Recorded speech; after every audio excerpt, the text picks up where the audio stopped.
believe in 1 or 2 generations, some of our descendants will not only regain our total personal sovereignty and freedom, but we will eventually get off this rock.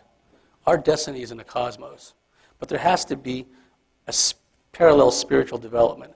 We cannot just obtain the technology and go off into the cosmos, because without that spiritual foundation, then we'll become the abductors. Then we'll go around genetically manipulating with native populations on different worlds. I believe it's our destiny not only to go out into the cosmos, and why should this sound any more crazy than everything else that's happened up till now? Think about it, okay? Not only is it our destiny to leave this rock, but to go out into the cosmos and to help other civilizations that are subject of this sort of predation that I've been describing today.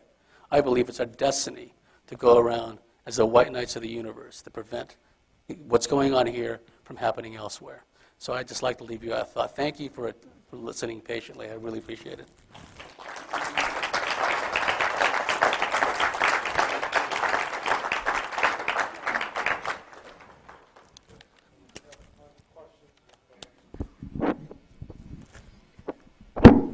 I've heard people suggest that there's the bad reptiles and there's also the good ones. Have you heard of that, or do you think that's disinfo? Yes. I only focus on the really negative ETs because they're the ones causing all the problems. Likewise for the reptilians. However, from some of the MILABS that I know, there are what we refer to as messengers, where reptilian beings will appear to certain abductees, frequently MILABS, and impart some message. Very often, unfortunately, it's a cryptic, obscure message that you have to scratch our heads and try to figure out. But very often, this happens to certain MILABS. And sometimes it seems that the reptilians that appear like this, they actually, I don't know if it's for effect or they're just pretending, but sometimes they really act in a way that they are sorry that the person has to go through all these things. So I've heard that there are some reptilians that, if not outright hostile, are at least benign.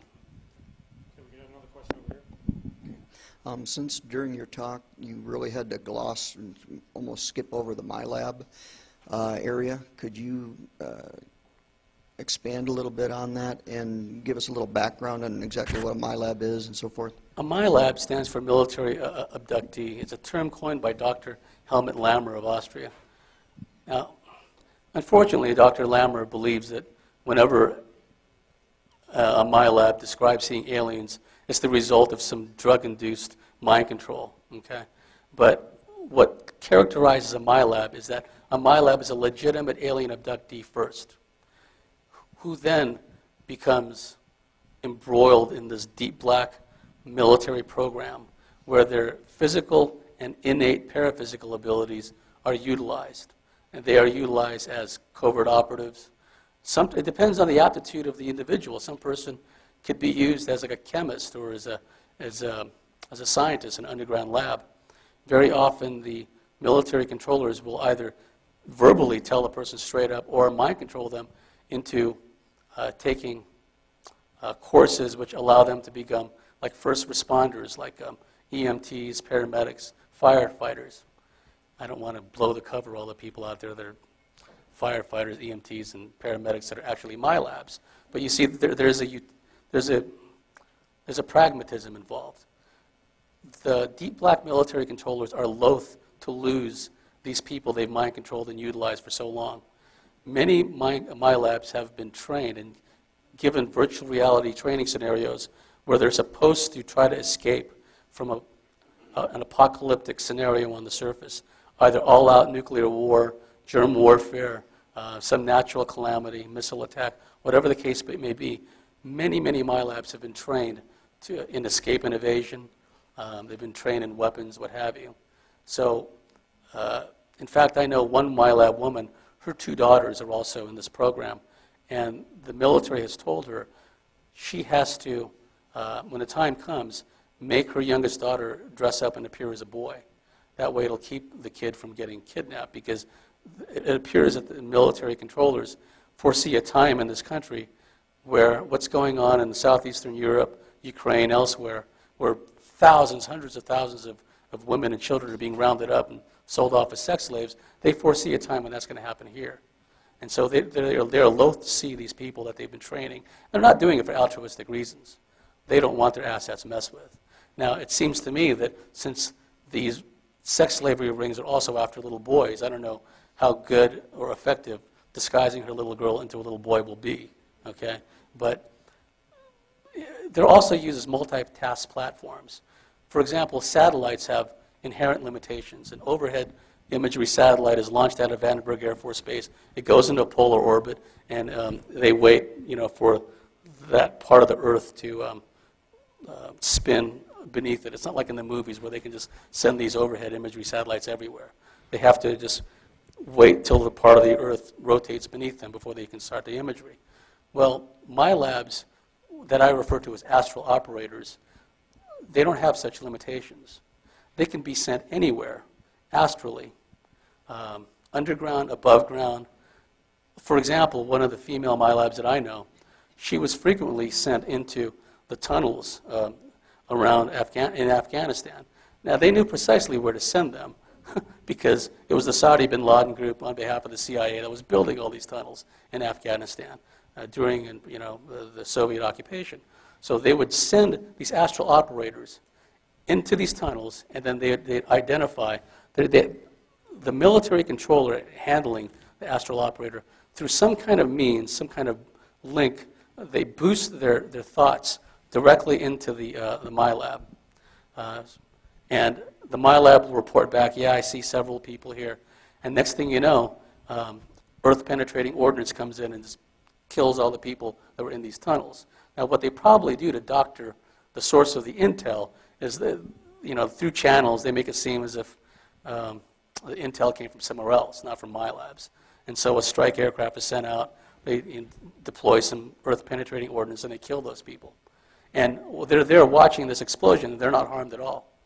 In fact, the MILAB controller has to tell them, you won't get hurt. Just tell us what you're seeing, report back, and whammo, ordnance comes in, wipes them out. Now, there's another type of astral operator.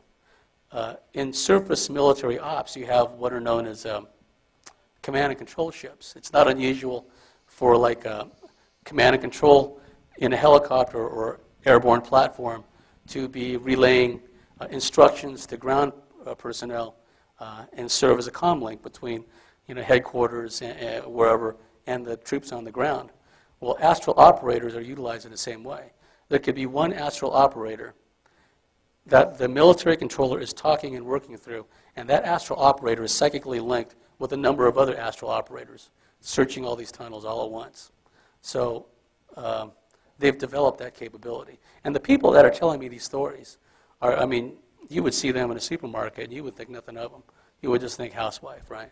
But and these are people that Karla Turner called UFO virgins. They don't go to conferences. They don't listen to George Norrie. They don't read UFO books, okay?